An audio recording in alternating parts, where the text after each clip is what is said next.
రాజేంద్ర ప్రసాద్ అయితే ఇల్లు అవని పేరు మీద రాశాడన్న కోపంతో అక్షయ్, పార్వతి, భానుమతి అయితే ఇంట్లోంచి బయటికైతే వచ్చేస్తారు కదా. వీళ్ళు ఎక్కడికి వెళ్ళారా ఏంటి అని చెప్పేసి తెలుసుకొని మరి అవని, కమల్, శ్రీకర్ అయితే అక్కడికైతే వెళ్తారనమాట. ఇక అక్షయ్ అయితే వాళ్ళ ఫ్రెండ్ భాస్కర్ ఇంట్లో ఉంటారనమాట. ఇక అసలు ఏంటండి మీరు చేస్తున్న పని, కంపెనీ నష్టాల్లో కూరుకుపోయి ఇలా జరిగిందని అత్తయ్య, బామ్మ ఎంత బాధపడుతూ ఉంటారు. అలాంటి వాళ్ళని ఇక్కడ ఇంకో ఇంటికి తీసుకొచ్చి ఇంకా బాధ పెడతారా? అసలు ఇంద్రభవనం లాంటి ఇల్లు ఉండగా మీరు ఇలా పరాయి వాళ్ళ ఇంట్లో ఉండాల్సిన అవసరం ఏంటండి, ఇంటికి వెళ్దారండి అని చెప్పేసి అవని అయితే పిలుస్తూ ఉంటుంది అనమాట. ప్లీజ్ అన్నయ్య రా అని చెప్పేసి కమల్, శ్రీకర్ వాళ్ళు కూడా బ్రతిమలాడుతూ ఉంటారు. అయినా కానీ అక్షయ్ మాత్రం అస్సలు వినడనమాట. అసలు మమ్మల్ని ప్రశాంతంగా బ్రతకనివ్వరా, అక్కడ ఉండడం ఇష్టం లేకే కదా మేము బయటికి వచ్చేసింది, ఇక్కడ కూడా ఎందుకు మా ప్రాణాలు తీస్తావు, దయచేసి పో ఇక్కడ నుంచి అని చెప్పేసి అక్షయ్ అయితే అరుస్తూ ఉంటాడనమాట. ఇక అక్షయ్ ఎన్ని తిట్లు తిట్టినా కానీ అవని మాత్రం బ్రతిమలాడుతూనే ఉంటుంది అనమాట. ఇక అది చూసి కమల్, శ్రీకర్కి అయితే బాగా కోపం వస్తుంది అనమాట. ఏంటన్నయ్య వదని తిడుతున్నావు, నీకోసం వీధి వీధి వెతుకుతూ ఎంత అల్లాడిపోయిందో తెలుసు అని చెప్పేసి కమల్ అయితే అంటాడనమాట. ఇంతలో అత్తయ్య మీరైనా చెప్పండి, పెద్దవాళ్ళు ఎలాంటి నిర్ణయం తీసుకోవడం కరెక్ట్ కాదని చెప్పేసి అవని అయితే అంటుందన్నమాట.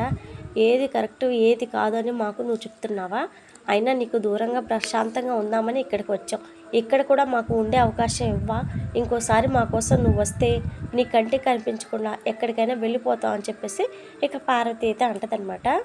ఇక వీళ్ళ తొక్కలో డిస్కషన్ చూసి అక్షయ్ వాళ్ళ ఫ్రెండ్ భాస్కర్ అయితే ఉంటుంది కదా, వాళ్ళ ఆవిడ కళ్యాణి, ఆవిడకైతే ఒళ్ళు మండిపోతుంది అనమాట. ఏంటి న్యూసెన్స్ భాస్కర్, నీకు బుర్ర ఉందా, ఇది ఇల్లు అనుకుంటున్నారా లేక బజార్ అనుకుంటున్నారా అని చెప్పేసి కోప్పడుతూ ఉంటుంది అనమాట. ఇక ఆ మాటలకు అక్షయ్ అయితే మీరు మర్యాదగా ఇక్కడి నుంచి వెళ్ళిపోండి, నేను ఎలా బ్రతకాలో నాకు తెలుసు అని చెప్పేసి తమ్ముళ్ళ మీద అరుస్తాడనమాట. అన్నయ్య మా మాట విను అని చెప్పేసి అనగానే ఇంకొక మాట మాట్లాడితే మర్యాదగా ఉండదని చెప్పేసి ఇక తిడుతూ ఉంటాడనమాట. దీంతో రావదిన పోదాం అని చెప్పేసి ఇంకా అవనీని తీసుకొని ఇక శ్రీకర్, కమల్ ఇద్దరైతే వెళ్ళిపోతారనమాట. ఇక బయటికి రాగానే ఏం చేయాలా అని చెప్పేసి ముగ్గురు ఆలోచిస్తూ ఉంటారు. ఏంటి వదిన, అన్నయ్య అమ్మ నిన్ను అసలు అర్థం చేసుకోవడం లేదు, అయినా ఇంట్లోనే అనుకుంటే ఇప్పుడు ఇలా బయటికి కూడా నిన్ను తిడుతున్నారు, అసలు వాళ్ళకి బుద్ధి లేదు అని చెప్పేసి కమల్ అయితే సీరియస్ అవుతూ ఉంటాడనమాట. లేదు కన్నయ్య, పెద్దవాళ్ళ గురించి అలా మాట్లాడకూడదు, అయినా ఇప్పుడు నన్ను ఏదో అన్నారని కాదు పాయింట్, వాళ్ళు బాగానే ఉన్నారా లేదా అనేది, పోనీలే వాళ్ళ బెస్ట్ ఫ్రెండ్ ఇంట్లోనే ఉన్నారు కదా, ఇక మనం ఇప్పుడు ఏం చేద్దాం అన్న దాని గురించి ఆలోచించాలని చెప్పేసి ఆమెని అయితే అంటదనమాట.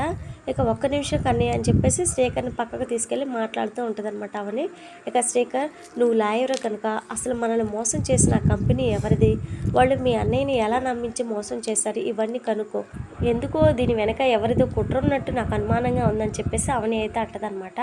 నాకు కూడా అలానే అనిపిస్తుంది అని చెప్పేసి శ్రీకర్ అయితే అంటాడు. దీని వెనక పల్లవి ఉందేమోనని నా డౌట్ అని చెప్పేసి అవని అనగానే శ్రీకర్ అయితే ఒక్కసారిగా షాక్ అయిపోతాడు. ఇక వెంటనే నేను ఈ క్షణం నుంచి పల్లవిని ఫాలో అవుతాను వదిన, తను ఏం చేస్తుందో అన్నీ గమనిస్తూ ఉంటానని చెప్పేసి అంటాడనమాట. గుడ్, అయితే పల్లవి చాలా తెలివైంది శ్రీకర్, నువ్వు ఏమాత్రం తన్ని ఫాలో అవుతున్నావని తెలిసినా చాలా జాగ్రత్త పడిపోతుంది. ఇంకొక విషయం ఏంటంటే మనకు ఎన్ని నిజాలు తెలిసాయి అనేది ముఖ్యం కాదు, వాటికి సాక్ష్యాధారాలు ఉన్నాయా లేదా అనేది మ్యాటర్ అని చెప్పేసి అవని అయితే అంటదనమాట. లేదు వదిన, నేను సాక్ష్యాధారాలతోనే పట్టుకుంటా, పల్లవి పాయింట్ ఆఫ్ వ్యూలోనే నా ఇన్వెస్టిగేషన్ మొదలు పెడతా అని చెప్పేసి శ్రీకర్ అయితే అంటాడు. సరే, ఈ విషయం కమల్కి చెప్పుకు, తెలుసుగా కన్నయ్యకి కోపం ఎక్కువ, అన్నీ తెలిసాక చెప్తే చాలు అని చెప్పేసి అవని అయితే అంటదనమాట. ఇక అవని తర్వాత ఇంటికైతే వెళ్ళిపోతుంది. ఇక ఇంటికి రాగానే రాజేంద్ర ప్రసాద్ అయితే ఎదురవుతాడనమాట. ఆయన అత్తయ్య, అమ్మమ్మ గారు అంతా జాగ్రత్తగానే ఉన్నారు మావయ్య, వాళ్ళ బెస్ట్ ఫ్రెండ్ భాస్కర్ ఉన్నారు కదా, వాళ్ళ ఇంట్లోనే ఉన్నారు, నేను కమల్, శ్రీకర్ వెళ్ళి చూసి వచ్చాం, మీరు ఏం కంగారు పడకండి అని చెప్పేసి అంటూ ఉంటుందన్నమాట. నేనేం పడడం లేదమ్మా, నువ్వే కంగారు పడుతున్నట్టున్నావు అని చెప్పేసి రాజేంద్ర ప్రసాద్ అయితే అంటాడనమాట.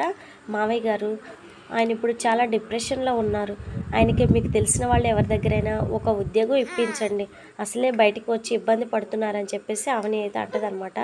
ఏం మాట్లాడుతున్నావు అవని, వాళ్ళు నిన్ను అంతలా అవమానించారు, వేధించారు, అయినా కూడా వాళ్ళ గురించి ఆలోచిస్తూ సాయం చేయమంటున్నావు, ఇలాంటి దాన్ని వాడు అర్థం చేసుకోలేకపోవడం ఏంటో నాకు అర్థం కావడం లేదు, నాకు ఆస్తి పోయినందుకు, కంపెనీ ఒప్పుకోలిపోయినందుకు కూడా బాధగా లేదమ్మా, కానీ వాళ్ళ కోసం ఇంత తాపత్రయపడుతున్నా నేను వాళ్ళు అర్థం చేసుకోలేకపోతున్నందుకే ఎక్కువ బాధపడుతున్నా, అయినా మూర్ఖంగా ప్రవర్తిస్తున్న వాడికి ఎప్పుడు బుద్ధి వస్తుందో, ఎప్పటికీ జ్ఞానోదయం అవుతుందో దేవుడికే తెలియని చెప్పేసి ఇక రాజేంద్ర ప్రసాద్ అయితే వెళ్ళిపోతాడు.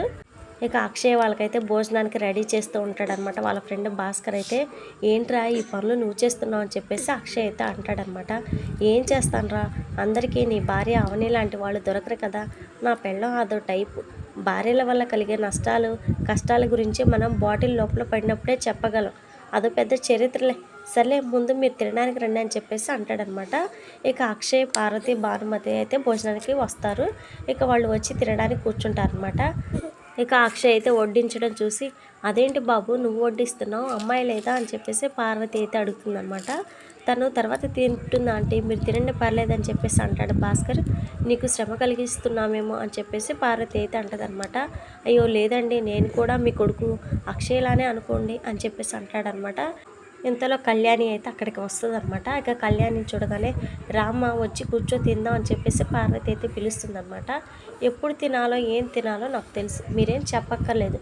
అయినా మీకు చేసిన తిని నేను తినాలా, నేను నా కోసం ఆర్డర్ పెట్టుకున్నా అని చెప్పేసి పొగరుగా చెప్తూ ఉంటుందన్నమాట. ఇక భాస్కర్తో మాట్లాడాలని చెప్పేసి పక్కకు పిలిచి, ఏ నీకు అసలు బుద్ధి ఉందా, వాళ్ళకి ఎలాగో లేదు నీకైనా ఉండాలి కదా, నువ్వు ఇలా వండి వారుస్తూ ఉంటే వాళ్ళు ఇక్కడే సెటిల్ అయిపోతారు, అయినా దారిని పోయి అందరికీ తిండి పెట్టడానికి ఇదేం ధర్మసత్రం కాదని చెప్పేసి కళ్యాణి అయితే భాస్కర్ మీద తిడుతూ ఉంటుందన్నమాట. పాపం భాస్కర్ అయితే, నెమ్మదిగా మాట్లాడు, పాపం వాళ్ళు వింటే బాధపడతారు, అయినా నాకు అక్షయ్ ఫ్రెండ్ మాత్రమే కాదు, నా బ్లడ్ రిలేషన్ కంటే ఎక్కువ, ఇప్పుడు నేను ఈ పొజిషన్లో ఉన్నానంటే వాడే కాను అని చెప్పేసి భాస్కర్ అయితే చెప్తాడనమాట. ఓహో అలా అయితే నేను ఎత్తిన పెట్టుకుని ఊరేగు, కానీ నా ఇంటికి తీసుకొచ్చేసి నా నెత్తిన పెట్టుకు, వాళ్ళని పొమ్మని చెప్తావా లేదా అని చెప్పేసి గట్టిగా అరుస్తూ ఉంటుందన్నమాట. నేను చెప్పను, నువ్వు పో లోపలికి అని చెప్పేసి భాస్కర్ అయితే తిడతాడు. ఇక అయితే ఈ మాటలన్నీ అక్షయ్, పార్వతి, భానుమతి అయితే వింటారనమాట. ఇక ఒక్క ముద్ద కూడా నోట్లో పెట్టుకోకుండా అక్కడే చేయి కడిగేసుకుంటారు. ఇక ఎంత అవమానం జరిగాక వాళ్ళు ఇంకెందుకుంటారు, అక్కడ లగేజ్ తీసుకొని బయటకు అయితే వెళ్ళిపోతారు అనమాట. ఇక అందరు ఇంట్లోంచి వెళ్ళిపోయేసరికి ఇక పల్లవి, శ్రేయాలు అయితే ఒకరు ఎదురుగా ఒకరు కూర్చొని ఏదో మహారాణులా ఫీల్ అవుతూ ఉంటారనమాట. ఏయ్ ఇంటికి నేనే పెద్ద కోడల్ని అంటూ నా మీద పెత్తనం చలాయించాలని చూస్తే నేను ఊరుకునేది లేదు చెప్తున్నా అని చెప్పేసి పల్లవి అయితే అంటుంది. నేనేం చేయాలో నాకు తెలుసు, నువ్వు చెప్పక్కర్లేదని చెప్పేసి శ్రేయ అయితే అంటూ ఉంటుంది అనమాట. ఈ ఇంటికి నీకంటే ముందు నేనే కోడలుగా వచ్చా కనుక నీకు ఎన్ని హక్కులు ఉన్నాయో నాకు అన్నీ ఉన్నాయి, నువ్వు గుర్తుపెట్టుకొని చెప్పేసి పల్లవి అయితే అంటుంది అనమాట. సర్లే కానీ మన మధ్య గొడవలు ఎందుకు, నువ్వు నేను అండర్స్టాండింగ్ వస్తే మనకే మంచిదని చెప్పేసి శ్రేయ అయితే అంటది. ఇక సరే అని చెప్పేసి పల్లవి కూడా అంటది అనమాట. ఇక శ్రేయ అయితే నగల బాక్స్ తీసి, ఇందులో 2 నెక్లెస్లు ఉన్నాయి, ఇది నీకు ఇది నాకు, 2 జతల చెవులీలు ఉన్నాయి, ఇది నీకు ఇది నాకు అని చెప్పేసి పార్వతి ఇచ్చిన నగలను అయితే పంచుకుంటూ ఉంటారనమాట. ఇక ఇవన్నీ పంచుకున్న తర్వాత పల్లవి అయితే బాక్స్ అయితే తీస్తుంది అనమాట. అవేంటి అని చెప్పేసి శ్రేయ అడిగితే, అవి అవని నగలు లాకర్లో పడి ఉన్నాయి అని చెప్పేసి అవి కూడా ఇద్దరు పనిచేసుకుంటారనమాట. ఇక అప్పటికే ఇంటికి వచ్చి దూరం నుంచి ఇంకా ఈ తతంగం మొత్తం చూస్తూ ఉంటారనమాట కమల, శ్రీకర్. అయిపోయాయా మీ పంపకాలు, లేకపోతే చెప్పండి మా వదిన కూడా తీసుకొస్తా, మా వదిన చేతులు కాళ్ళు కూడా పనిచేసుకోండి అని చెప్పేసి కమల అయితే తిడతాడనమాట. అది కాదు బావా, నగల మీద ఇష్టంతో కాదు మేము ఇలా పంచుకుంటుంది, అవని అక్క ఎలాగో మళ్ళీ ఇంటికి రాదని తెలుసు కదా, అందుకే లాకర్లో పడి ఉండడం ఎందుకా అని ఇలా చేస్తున్నాం అని చెప్పేసి అంటూ ఉంటుంది అనమాట. ఇక కమల్ అయితే బాగా సీరియస్ అవుతాడు. ఆహా మా వదిన, అన్నయ్య, అమ్మ ఉన్నప్పుడు ఇల్లు ఎలా ఉంది, ఒక దేవాలయంలా ఉంది, ఇప్పుడు ఎలా ఉంది చూసావా, ఇంటి పనులన్నీ ఎవరు చేస్తారనుకున్నావు అని చెప్పేసి కమల్ అయితే గట్టిగా అరుస్తాడనమాట. అయినా నేనే ఇంటికి పెద్ద కోడలు, నేనే పెద్దను చలాయిస్తా అని చెప్పేసి ఇక ఇద్దరు అయితే తిట్టుకుంటూ ఉంటారనమాట. మరి ఇంట్లో పని మనిషి రాలేదు, ఎక్కడ పనులు అక్కడే ఉన్నాయి, వాటి సంగతి ఎవరు చూస్తారమ్మా, వీటిలో పంచుకోవడాలు ఏం లేవా అని చెప్పేసి కమల్ అయితే అంటాడనమాట. అయినా మా వదిన అమ్మ నగల్ని మీరు పంచుకోవడం ఏంటి, మా వదిన నగల్ని తీసినా వదిన గురించి వెధవ డిస్కషన్ చేసిన తాట తీసేస్తా అని చెప్పేసి శ్రీకర్ అయితే గట్టిగా వార్నింగ్ ఇస్తాడనమాట. ముందు పోయి పనులు చూడండి అని చెప్పేసి కమల కూడా గట్టిగా అరుస్తాడు. అయినా కానీ ఇద్దరు కదలకుండా అలానే నిల్చుంటారనమాట. అన్నయ్య కొంచెం బెల్ట్ టైట్గా ఉంది తీసిస్తావని చెప్పేసి కమల్ అయితే అంటాడనమాట. వామ్మో వీడు కొట్టినా కొడతాడని చెప్పేసి ఇక పల్లవి, శ్రేయ అయితే ఇద్దరు భయపడిపోతారు. ఇక వెంటనే దేవుడి గదిలోకి వెళ్ళి దీపాలు వెలిగించేసి ఏదో దండాలు పెట్టినట్టు బిల్డప్ ఇస్తారనమాట. అది లెక్క, మా వదిన ఉన్నప్పుడు, మా అమ్మ ఉన్నప్పుడు పూజ గదిలో నిత్యం దీపాలు వెలుగుతూనే ఉండేవి, వాళ్ళు ఇలా వెళ్ళారో లేదు ఇల్లంతా బోసిపోయింది, ఆ బాధ లేదు కానీ నగలు కావాలంట, నగలు అని చెప్పేసి కమల్ అయితే తిడతాడు. ఇక అక్షయ్ వాళ్ళైతే లగేజ్తో సహా భాస్కర్ ఇంటి నుంచి వస్తారు కదా, వాళ్ళకైతే ఎక్కడ ఇల్లు దొరక్క గుడి మెట్ల మీద కూర్చుంటారనమాట. అద్దెకి కూడా ఎక్కడ వాళ్ళకైతే ఇల్లు దొరకదు.